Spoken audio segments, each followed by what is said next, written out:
welcome back to another video. Obviously this is very different from anything I've done before, so I promised at the end of the last video that I would do an Ironman training video, and here it is. I hope you enjoy it and hope you enjoy the music. If you do like this type of content from me, please give it a thumbs up so I know to make more of them. So I just wanted to chat a bit while I'm riding the bike. I've got maybe another 7k to go. So today I'm doing a 30k enduro ride. I normally do it outside, but it doesn't look very nice outside today, so I've decided to do it on the trainer, as you could see. So I just wanted to chat about why I'm trying to do an Ironman 70.3. So basically an Ironman 70.3 is a 1.9k open water swim, a 90k bike, long way off that yet, and also a half marathon run, which is 21.1k. So I'm not sure, hang on, I've got to get comfortable here. I think that's about 13 miles. It's about 56 miles for the bike ride. So I'll take you back to the beginning in case you don't know or you haven't watched any of my other videos or anything like that. About a year and a half ago, I decided to try and lose some weight, and at that point I was 98 kilos, so I was obese, maybe morbidly obese by some standards, but I'll say obese because it sounds better. And then, so in doing that, we had an oldish treadmill that my hubby picked up for free. So I started just walking on that.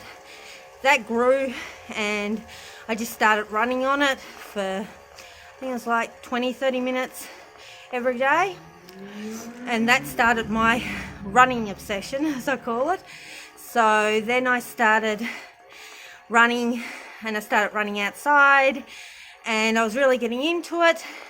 And if you don't follow me on Instagram, then you probably don't know, but I actually did something wrong on the treadmill. I don't know what, but I ended up breaking 2 knees in my, exhaustion's kicking in slowly. I broke 2 bones in my knee. So that called for, I don't know, 2 or 3 months off. And in that period of time, I couldn't exercise, obviously. But I started keto, and it helped. Like, I didn't gain any weight. In fact, I lost more weight. It was good for me why I couldn't be physically active. But as soon as I was able to and had physio, I went back to running. And not too soon after that, I ran my first 5k. And not long after that, I ran my first 10k. And then I did another 10k probably 3 or 4 months ago, and I was really happy with that. My paces were picking up. I think I did a Facebook and an Instagram post on my over the bridge run. So basically it was 10k from Bellerive, which is on the eastern shore. I actually live on the western shore or southern shore. I'm not sure what shore I live in, but in any case, it was over the from Bellerive over the Tasman Bridge, which is quite a hike, and into Salamanca Place, which is in the centre of Hobart. So I did that. I was really happy with that. I started then, after a bit of a break, I started training for a marathon, and then I had a personal trainer at the time that was helping me, and I decided that biking would be a good option for recovery because I was doing so many Ks. I think I was up to like 60, 70 Ks a week, and it's a lot on your body, joints, everything, when you're running that many Ks. So I decided to try bike riding. And backstory, I haven't ridden a bike before. So I brought a bike, and I looked it up and sort of tried to find out which was best. And they said for bike riding on the road and stuff like that, obviously get a road bike. So I got a road bike. Hubby gave me a crash course in how to ride, and I took it out, but I didn't know how to get up a hill. And in trying to get up a hill, I actually fell off the bike and stress fractured my tailbone, which was fun. So then I had to cancel my marathon race. Well, I had to pull out of the marathon race because I couldn't do it, obviously. And everything stopped. But I thought, if I've got a bike and I really enjoyed it after I got back on it, and I enjoy running, then all that was really left was for the swimming part of it. Now, I didn't know how to swim either. Well, I didn't know how to swim up until about, I guess I started training about, 8 or 9 weeks ago, or started thinking about doing Ironman 7.30 or 7.3. So, again, I gave myself a crash course on how to swim freestyle. And at the time I was watching, or I still watch, Nick Bear, and at the time he was training for a marathon and also an Ironman. I'm not sure whether he was doing the 7.3 or the full marathon or the full Ironman. So I sort of got the idea off of him, more or less, and thought, why not give myself a huge goal?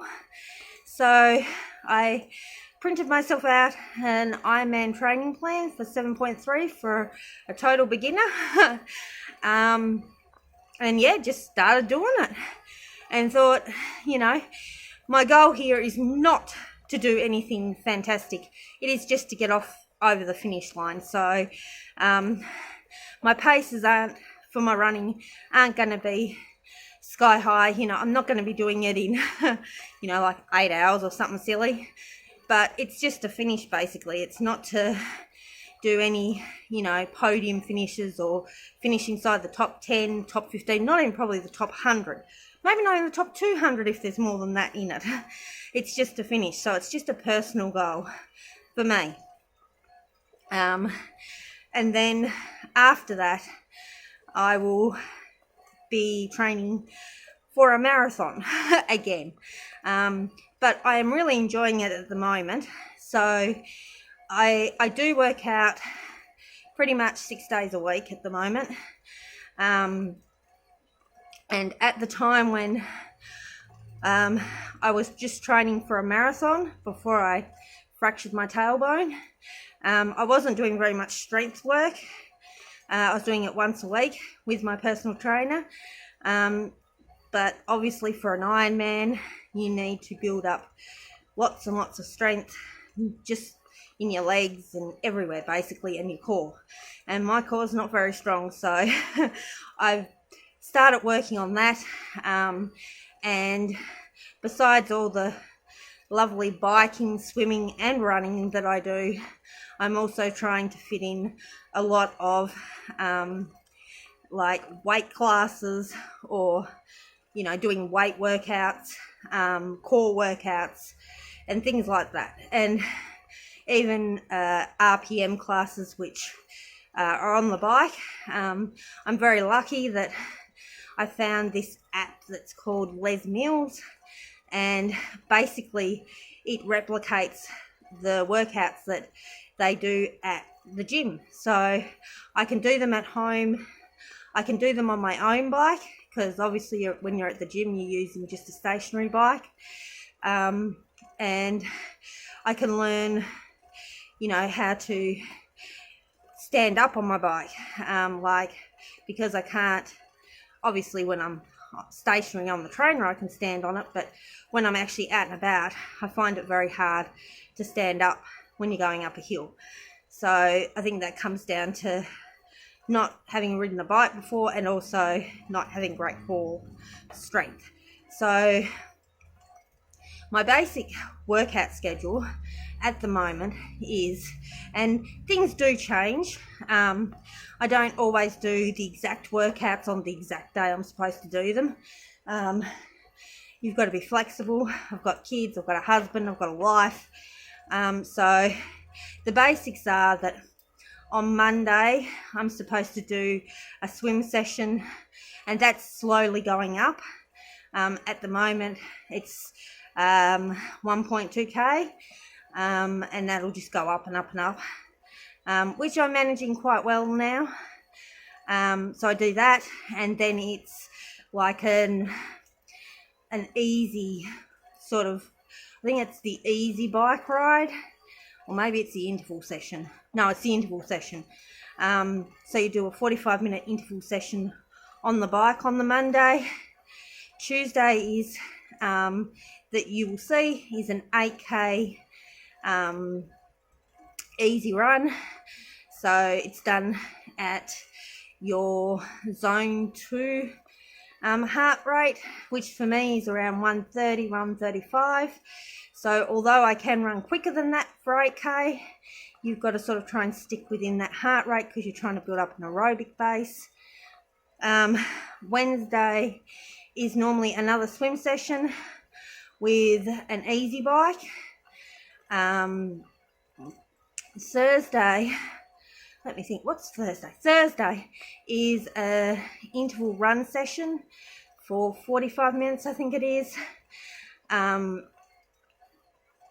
And normally on the run days I don't do any bike, and Friday is meant to be my long ride, like my endurance ride, which I'm doing typically on a Friday, but I'm doing it on a Wednesday this week because, like I said, plans have to change. You have to move with life, and I've got my daughter off sick and all this other stuff happening, so it wasn't just possible for me to just pick up and go to the pool today. So that's what I'm doing today. That's what you'll be seeing in this video. And then Saturday is the endurance swim, which isn't much longer than what I'm doing normally. It's 1500 meters, but it's meant to be done not stopping. Monday and Wednesday you do sets, and Saturday you're meant to just do the 1500 meters, like keep going with it all the time. And then I also do what it calls an endurance run, which is at the moment 13k, and that's also done at a slow pace, so everything is dialed back to an easy pace. Your heart rate's got to stay, except for the I'm going all over the place, except for the Thursday session. The interval session is meant to be, sort of right up there, but most of the runs are done at an easy pace or in a zone 2 heart rate. So that's what I'm trying to do, trying to stick to some of the rules of Ironman training.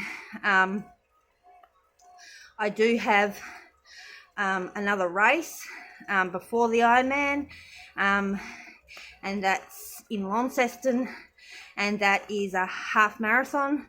So basically I just want to see where I'm at, without all the other stuff going on, what sort of time I'm going to be able to do a half marathon in.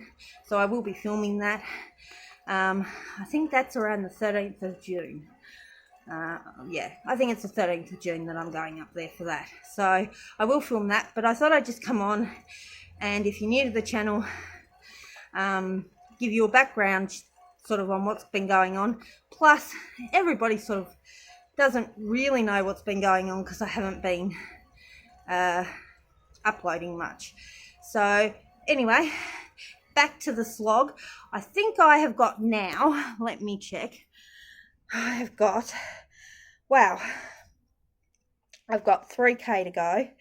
So I'm going to get back to this and I will check in with you at the end of the video.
You're like a circle that floats around me, keeping me safe and sound. And when I fall, you tied a rope to me. You're blessing me every day. I was down with an illusion, like a sparrow with broken wings. But now I shine with your reflection on me. I'm getting back up on my feet.